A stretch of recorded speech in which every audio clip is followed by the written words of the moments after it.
Hey, it's Springles, and welcome to a list of my favorite shinies in every Pokemon generation. With every new generation of Pokemon comes new shiny designs. Some look even better than their non-shiny counterparts, whilst others... yeah.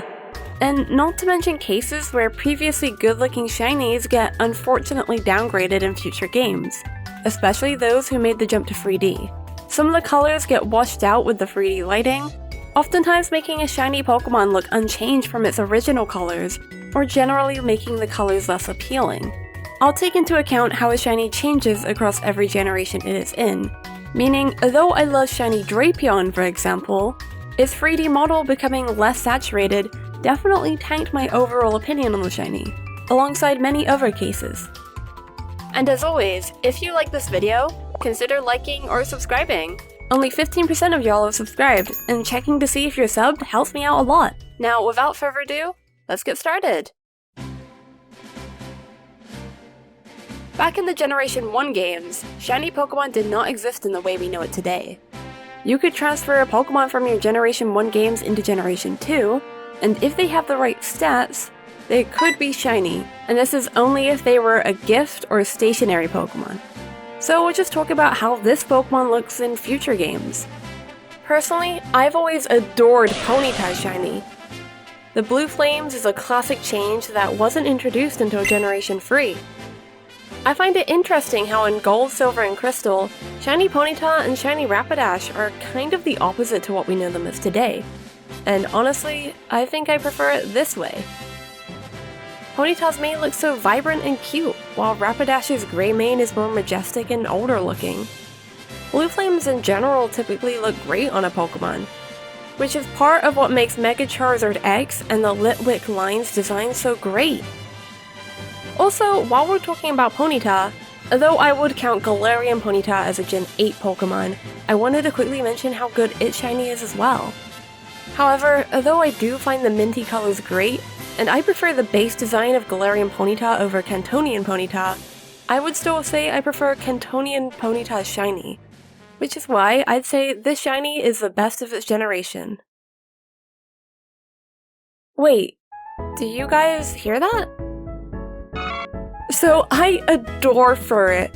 It may just be my favorite Generation 2 Pokemon, and its shiny does not disappoint. Although I think the gold from Shiny Sentret would have looked great on Furret too, the pink is absolutely adorable and I greatly prefer it. It, like Ponyta, greatly improved its shiny from Gold, Silver, and Crystal. The choice to replace the darker fur with pink instead of the lighter patches saved this shiny from being bad in my opinion. I actually owned this shiny in Pokemon Go, and caught it only a day after it's got its shiny version in 2019. Her name is Soba, and she is my favorite noodle. I do hope to catch another shiny Furret in the future for a challenge I want to do that involves a certain 10 Pokemon I happen to own plushies of. But you'll have to stay tuned for that one. If you're interested, come check out my Twitch or YouTube lives.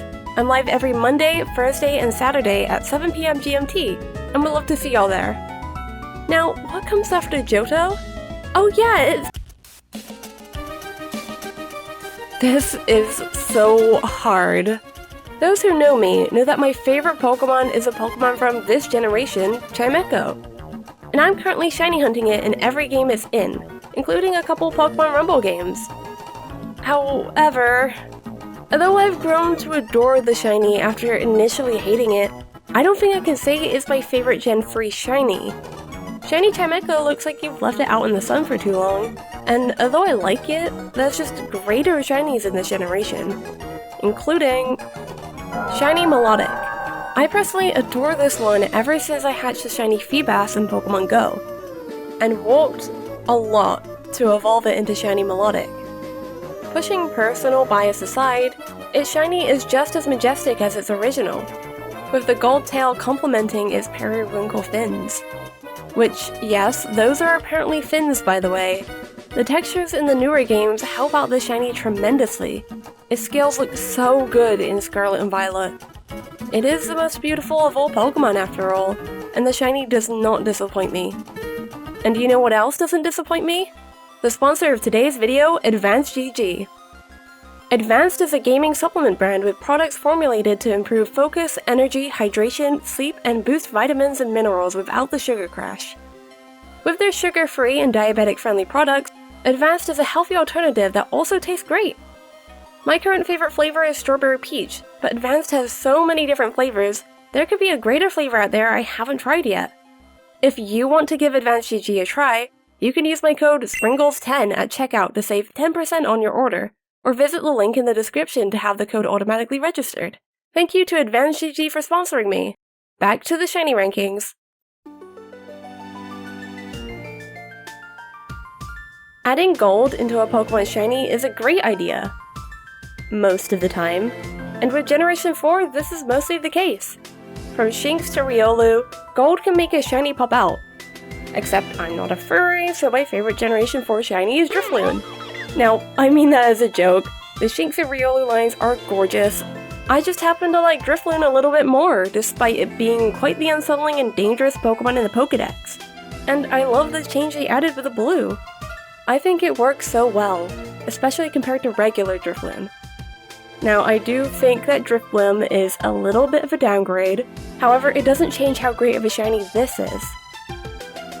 Also, I wanted to quickly shout out to this random Reddit user. I was just looking for discussion on Drifloon's shiny, and this comment absolutely caught me off guard. But once Drifloon's gone to rehab, I certainly wouldn't mind adding it to my team.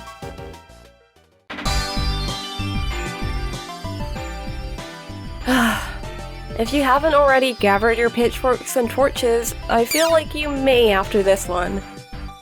There are some Generation 5 shiny Pokemon that are amazing, such as Zorua and Victini, if it was available, but my favorite shiny is a tiny bit more out there.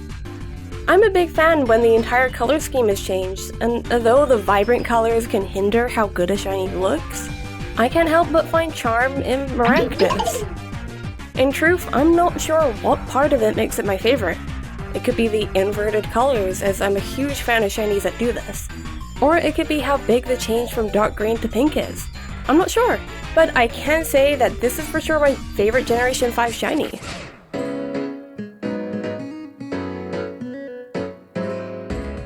This generation absolutely cooked with its shinies. There are so many good ones to choose from.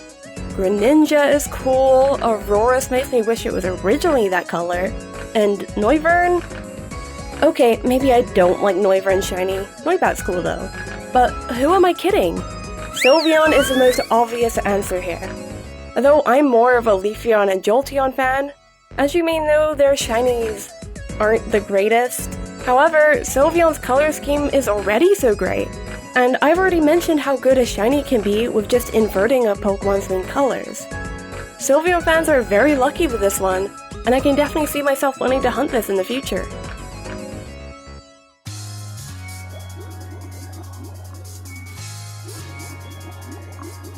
I have another huge personal bias with this one. So I went into Sun and Moon completely blind, didn't check all the new Pokemon, and went in with no expectations. I picked Paldea and went on my journey as normal, and after passing Howley City and Route 2, I stepped foot into Route 3.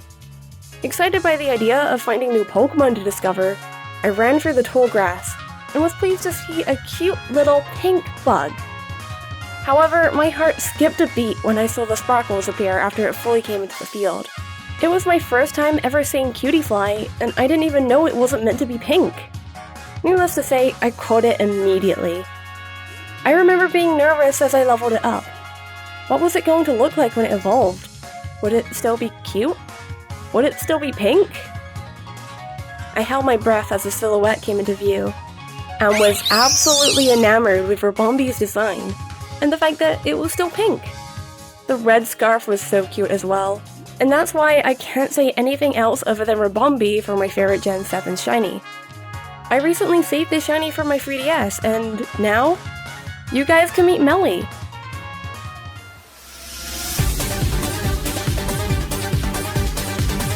Now, I could sit here to y'all and yap about how cool or amazing some of the shinies in this generation are, which there are a lot, but I think we both know that Applin is kinda hard to ignore. It's so simple, but so brilliant. The change from a red apple to green is just inherently good. Even if it isn't the most bold change they could have done, I think it was the best decision for the Applin line.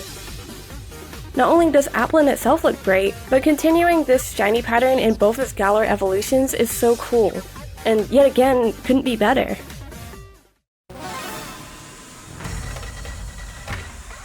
And here we are, the final Pokemon generation as of this video. This is the first generation I started to actively shiny hunt and maximize my chances. The first Pokemon game I ever completed the DLC for, and the Pokédex for. Along my way through the game, however, I came across 2 shinies at full odds. Now, this generation has a weird obsession with the color blue for its shinies, and both of the shinies I got are blue. Kinda. One of the shinies I obtained immediately after unlocking it from a Titan, and that was Orthworm. Although a very good shiny, I, at that point, had grown attached to my other blue friend. When Scarlet and Violet first released, I grabbed my copy of Violet, grabbed my little pre-order bonus statue, and went home. I played at my own pace, and one day I brought my Switch into university to play during a lecture with my friend Earo. He suggested I join his Union Circle so I could catch some Scarlet exclusives. Not even 5 minutes into this Union Circle, I spotted a group of Pokemon with one being slightly different than the rest. This was a Paldea Wooper, and I had managed to find and catch it in my friend's Union Circle. He was a little jealous, but I allowed him to name him after he evolved into Clodsire. Now, I just have to mention how goated Blobby Bobby was on my team. And yes, that's his name. He carried me through some of the hardest battles, and he is an absolute king for that. I took him from Area 1, to Gita, to Kitakami, and to Blueberry Academy. In the ever-changing sea of teams I brought with me on my Paldea journey, Blobby Bobby was a constant, and I plan to keep it that way. And that's all of my favorite shiny Pokemon from every generation. I'm curious, what are your thoughts on these shinies? What are your favorites? Do you have any personal stories like mine? Share them in the comments, I'd love to see them. And yet again, thank you so much for watching. I'll hopefully see you in the next video. Bye bye!